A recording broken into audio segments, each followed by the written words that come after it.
moom la ñu présenter les populations. D'accord, on va commencer par ce plateau là ngeen wax ñu lan mooy programme bi après dinañ ci ñëwaat mais grand tey ni ko Abdoulaye waxee moom moo di enjeu yi tey fi mu toll mais niveau de maturité bi ak de compréhension bi nga xamante ne également nos hommes politiques tey waroon nañ ko am pour nous proposer des choses concrètes pour Sénégalais yi mën ko comprendre approprier wu ko ci ba adhérer à leur cause tey ji on le voit pas pour l'instant.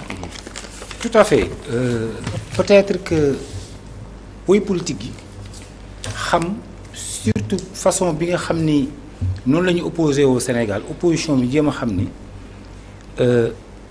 jeunesse bi ñi ci ëpp ñoo composé électorat bi ñoom ñooy fal. Et cette jeunesse-là a compris les enjeux. Non seulement la jeunesse a compris les enjeux mais il les maîtrise. Et cette jeunesse-là sait pertinemment que ni comme disait l'autre qu'on ne peut pas confier une œuvre de construction à une société de démolition. Alors donc bu ñu gisee ni bu ñu joxee ñi majorité ñu dem Assemblée nationale c'est pour contrecarrer le gouvernement de Sonko. Bon peut-être ce sera mitigé mais c'est le Sénégalais comme le dit Ablaye c'est le Sénégal qui décide. Mais enjeu législature bi pour man sama jàngat mooy sunu 1960. ci naka sunu indépendance. Parce que président Diomaye teg na agenda ba 2050. Premier ministre Ousmane Sonko ñëw nii nañu inspiré ci système japonais. te ñëpp xam ne le système japonais muy reposé woon sur le MITI qui a été créé au lendemain de la guerre mondiale de la deuxième guerre mondiale en 1949 et ce MITI japonais là japonais yi repensé ko en 2001 modifié ko ba tey c'est une puissance boo xam ni dañuy wax États-Unis rek di wax mais aujourd'hui Japon faalewul États-Unis. Alors enjeu yi fan la ñuy war a yóbbu suñu politique wàllu éducation fan la ñu war a yóbbu Sénégal wàllu travail fan la ñu war a yóbbu maanaam code du travail code de procédure pénale suñu choix suñu agriculture suñu pêche te boo déggee premier ministre Ousmane Sonko ci li mu wax te dégg guma ba léegi benn économiste wala benn jàngalekat wala benn borom xam-xam wax ci parce que dafa ni ñun kat bi ñuy génnee agenda 2050 bi ñu wax ci lañ cee wax yépp pàcc bu nekk dafa ni ñun kat dañuy inspiré wu ci japonais yi te inspiré wu ci japonais yi mooy li may wax de tout temps li tax jënduma carte membre nekkuma membre benn parti politique parce que gisaguma benn leader boo xam ne taxaw na ne je propose un modèle économique sénégalais est-ce que xam nga ni fii entreprise yi nga xam ne ñoo jóge bitim réew ñoo implanté wu fii Sénégal doomu Sénégal yi fay liggéey mais ñu ngi dund comme au temps de boycott en Écosse c'est de l'esclavage salaire yi baaxul est-ce que xam nga ni fii société française boo dee yow travailleur sénégalais am ñaari jabar benn la ñuy nangu problème yaa ngi foofu waaw amuñu seen législation réew lañu moom la ñu impliqué ñu bien sûr. alors boo calculer par weer les sociétés françaises leur transfert de bénéfices vers le trésor français moo boole woon Ablaye Wade ak tubaab bi ba ñu créé woon fi ay mouvement xeex ko jëlee ko fi parce que Wade avait réussi la prouesse de réduire de 50% le transfert des bénéfices des entreprises françaises vers le trésor français dem ëlbati ko dem ci ay Brésil ay Japon ay Chine ak ñoom président Lula créé woon seen affaire boobu alors fan lañ ci jëm boo xoolee code du travail permettre nañu entreprise étrangère mu ñëw implanté wu avec le truchement de l'article 49 dàq l'employé est-ce que xam nga ni am na banque yu nekk fii yoo xam ne léegi calendrier ak sax agenda seen réew lañ koy defaree indi ko suñu imprimerie amatuñu dara est-ce que xam nga ni tey aujourd'hui banques yi bi état bi ñooy taxaw su Wade et ça a été une erreur des économistes su Wade bi ñu ñëwee ni léegi dañuy bancariser les salaires billetage amatu yéen ñëpp dem leen tijji compte l'État n'a pas eu l'intelligence su Wade de créer une banque nationale de tous les fonctionnaires et particulièrement les enseignants ñun ñoo ëppoon ci fonction publique ñu dem leen ngeen tijji kat ci banque nationale ñu accompagner leen dette yi ngeen amoon sax ci yeneen banques yi ñu couvrir ko est-ce que xam nga ne am na banques yi fi nekk di banque yoo xam ne banque bitim réew lañu xam nga at bu nekk daañu am au moins bénéfice lu ëpp 14 milliards sur le dos des fonctionnaires sénégalais en quoi faisant parce que trésor bu viré suñu salaire ci banque bi balaa muy fay fonctionnaire Sénégal yi da koy jaarale BCEAO compense. bu jaaree compense dafa 48 heures ñu daal di ñu am fa as tuut ñu soog a fay. les fonctionnaires sénégalais. est-ce que xam nga ni tey barème de paiement xoolal pompiste yi nekk fii ci station yi seen condition de travail est-ce que wax nañ ci baykat bi nga xam dafa daan jël gerteem jël dugubam jël ñebbeem.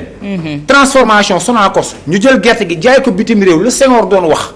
la détérioration des termes de l'échange ñu jël gerte gi jaay leen ko ñëw indiwaat ko fii jaay ñu ko au prix fort est-ce que loolu fan lañ ci jëm actuellement pétrole bi mu ngi xelli est-ce que xam nañu nan lay xellee nan lañ koy jaayee fan lañ ci war a jëm xamuñu ko ban yoon la ñuy jaar pour suñu wàllu industrie xamuñu ko ban système éducatif la ñuy jël adapté ko par rapport ak ressources yi ñu am attentes yi nga xam ne fa la ñu bëgg a propulser Sénégal yi enjeu yi dafa énorme c'est-à-dire que législature bi dafa war a wane ñun Sénégal dafa war a ñëwaat taxaw nag it jël suñu indépendance à côté des caprices de la Banque mondiale et du FMI je ne parle même pas des partenaires sociaux parce que xëy na ñoom avec bon maintenant le monde est un gros village kenn mënu taxaw man kese maay demal sama bopp unilatéralisme amatul y a la coopération bilatérale multilatérale mais ñu moomaat suñu bopp ba gouvernement Diomaye ak Ousmane Sonko ni fii laa jëmale Sénégal bon je vois que ni en terme ci suñu politique aussi enseignement supérieur fan la ñu jëmale ba xam ni suñu ndaw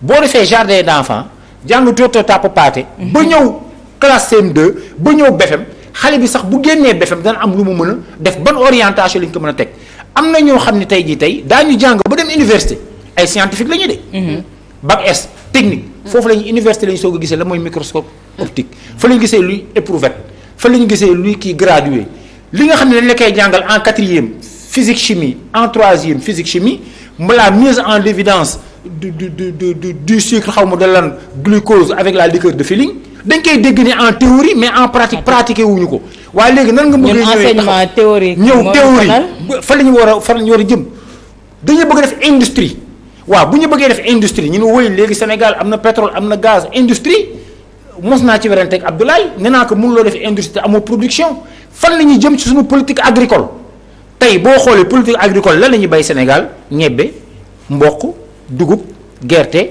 xaal et ñebbe bi ñuy bayee Sénégal ñu ngi koy jaayee 1400 1500 les gens dem ba 2000 francs le kilo alors que réew mi tey ñoom est-ce que état bi sukkandiku nit ci lan la réew mi di dundee boo xëyee ñu ci bare mburoog nambe la ñuy lekk. ngoon gi ñu bare fondé la ñuy naan kon nag li nga xam ne réew mi approprié na ko pour ñu delluwaat suñu indépendance alimentaire war nañu mën a tam rectifier suñu politique agricole maanaam enjeu yi.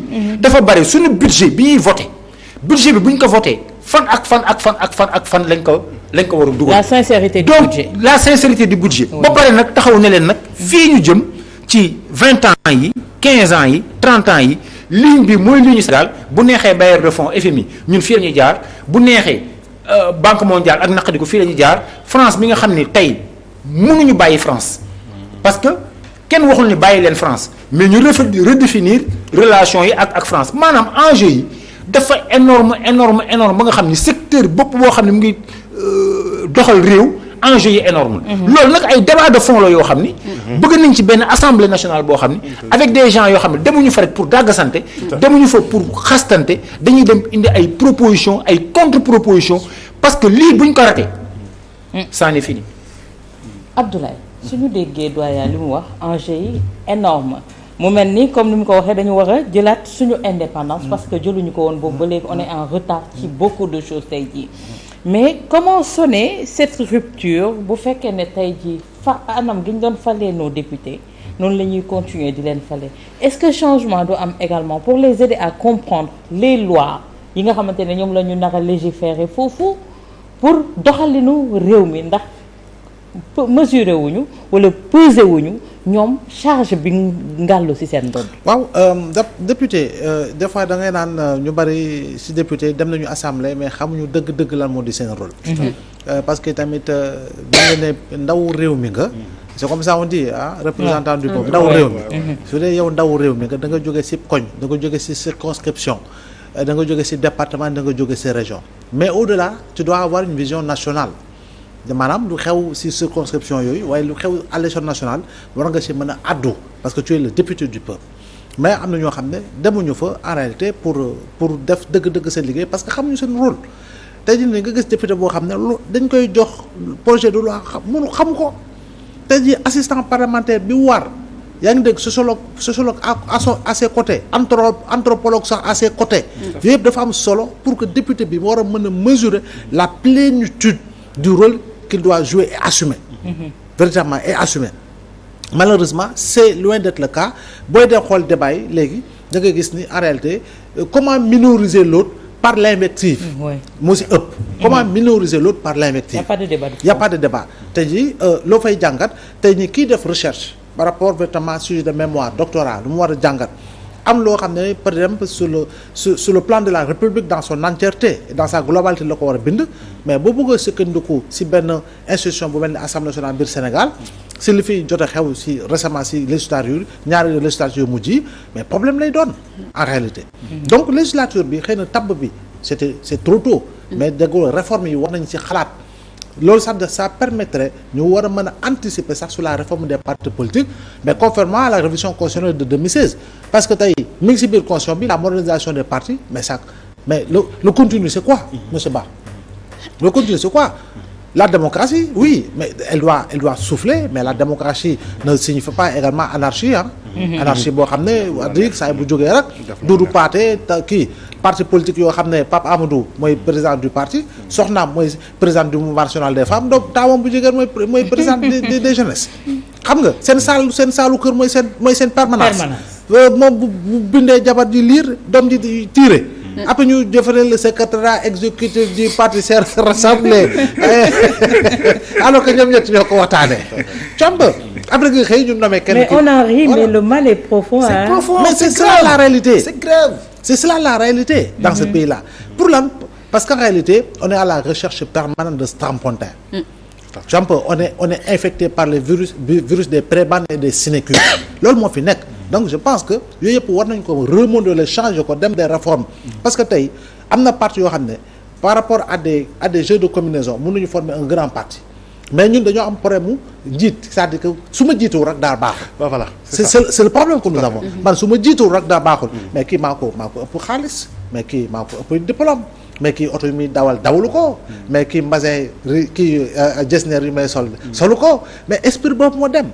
alors qu'en réalité war nañoo mën a xalaatee neneen pour tabax de grands partis pour avoir véritablement une vision boo xam ne elle dépasse véritablement un quinquennat c'est une vision boo xam ne ce parti là da ngay ñëw keneen moo koy ñëw hérité tey jii la vision de Thomas Jefferson ou la vision de John Adams ou la vision de voilà si président yi gën a yàgg États-Unis Franklin Delano Roosevelt wala Wilson et tout ça mais ba tey am na loo xam ne des na si démocrate bi nu mu koy dundee des na si républicain bi nu ñu koy dundee mais aujourd'hui tey obédience politique fan nga koy mën a tudd tey jii ni pratiquement booy xool démarche bi da nga naan Pastef en réalité mooy incarner aujourd'hui les valeurs de la gauche parce que la gauche bi fi nekkoon c'est une gauche qui était devenue une gauche de droite à droite qui ne clignote qu'à droite moo fi nekk mooy benn ça une gauche libérale voilà non loolu moom kenn comprendre woon c'est une véritable mayonnaise voilà te dafa mel ni c'est Abdoulaye Wade qui a commencé qui avait commencé à vraiment pervertir Wade c'est dit libéral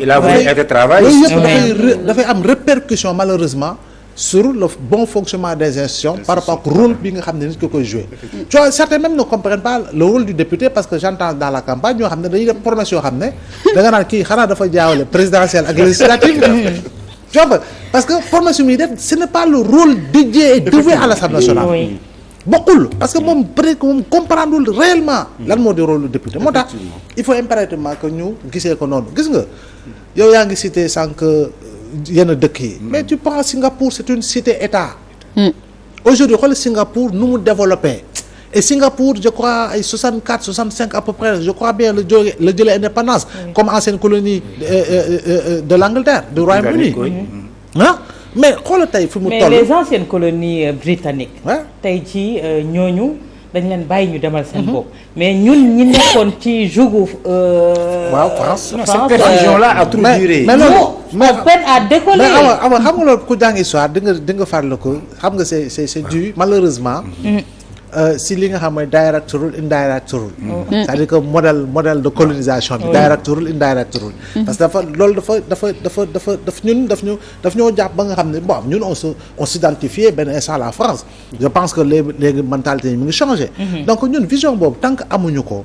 pour mën a dem tabax suñu réew parce que politicien boo taxaw dana man dama bëgg sama réew mais je veux transformer le pays je veux nangam mais en réalité. su ñëwee boppam lay transformer voilà transformer je crois bien que loolu fu mu toll nii espoir bi nag bi ñuy suscité bu élection Bassirou Diomaye président de la République suscité mais espoir bu warut nax saay. oui. mais li muy suscité tey jii mais bu fekkee ne ci mode d'élection bii la ñu demee ci législative est-ce que 15e législature bi également changement bi ñu bëgg dina ci am. bu fekkee ne ci tànneef ba. la soppite waroon njëkk am. mais xam nga laataa ñuy dem ci élection bi réforme bi diir bi gàtt na mënoo woon def réforme. c'est pas possible. c'est-à-dire que tey jii réforme yi may wax nii par rapport au scrutin uninominal de tour. 16e législature nga ko war a mën a prévoir. te war nañ ko mën a imposer. c'est-à-dire su ma nee imposer nag war nañu si waxtaan acteurs yi ba pare dem assemblée nationale woote ko ñu imposer ko. Mauritanie bi monsieur Ba élection municipale le parti qui n'obtient pas 5% est dissous. Oui, tout à fait. Le parti qui va aux élections municipales en Mauritanie qui n'obtient pas 5% le parti est dissous. fii ñaata parti moo fi nekk et combien de partis attendent de recevoir waaw et combien de partis attendent de recevoir le récépissé. 2 fois plus même que les partis légalement constitués. mais fan la ñuy jëm. on va vers 1000 partis. voilà donc loolu il faut ñu stopper cette hémorragie là.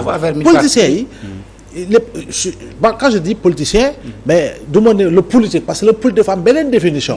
parce que kooku moom il est au-dessus de la mêlée mais le politicien c'est celui qui tient en otage tous les jours véritablement le pays. ki nga xam ne il est dans une campagne électorale quotidienne et permanente.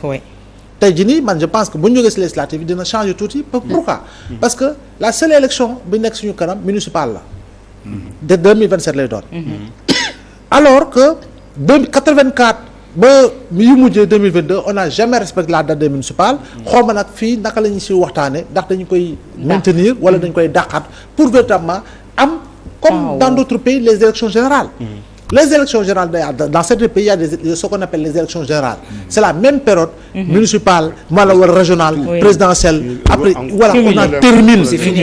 On en termine. Et on travaille. Mais en 12 ans, il y a eu 15 élections organisées sous le magistère du président Macky Sall. Mais c'est énormissime. Énorme. Dans un pays en voie de développement. Oui, non, dans un pays. Et j'ajouterai. Depuis 5 ans, nous sommes en voie de développement.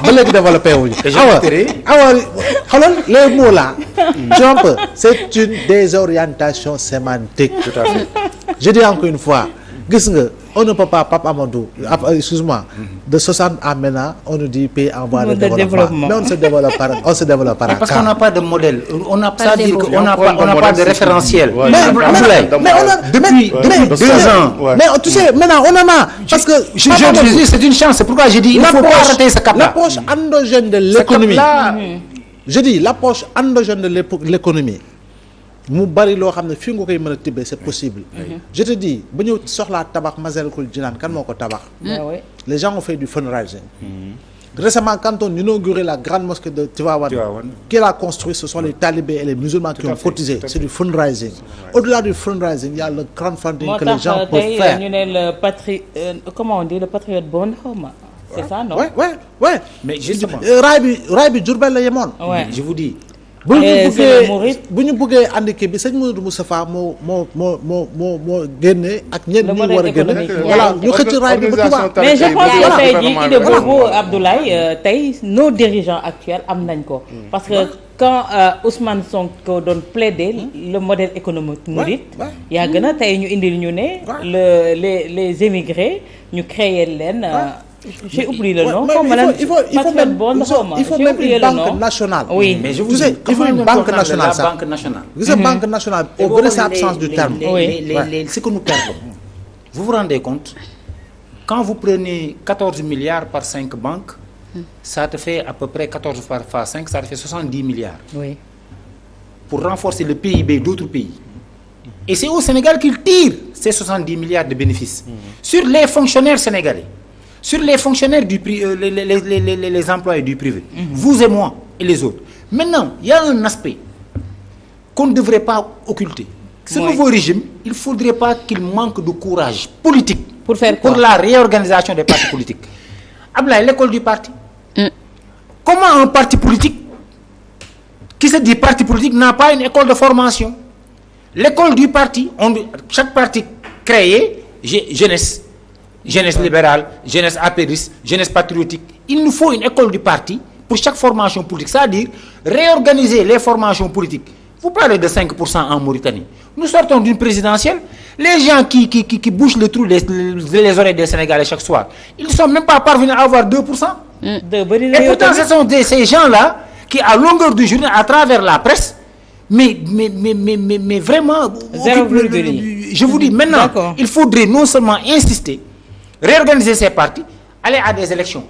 Tout parti qui n'aura pas 5% dissous, et puis le ministre de l'Intérieur doit contrôler l'action des partis. Quelque part, il y a la responsabilité du ministre de l'Intérieur. Mais je pense que je suis optimiste. Parce que, vu l'agenda déroulé par le président Diomaye, et la complémentarité apportée par le Premier ministre Ousmane Sonko, c'est pourquoi je milite pour une assemblée de qualité. Surtout. Assemblée de qualité. On va en venir ndax assemblée de qualité boobu ndax sànq ki mi ngi koy wax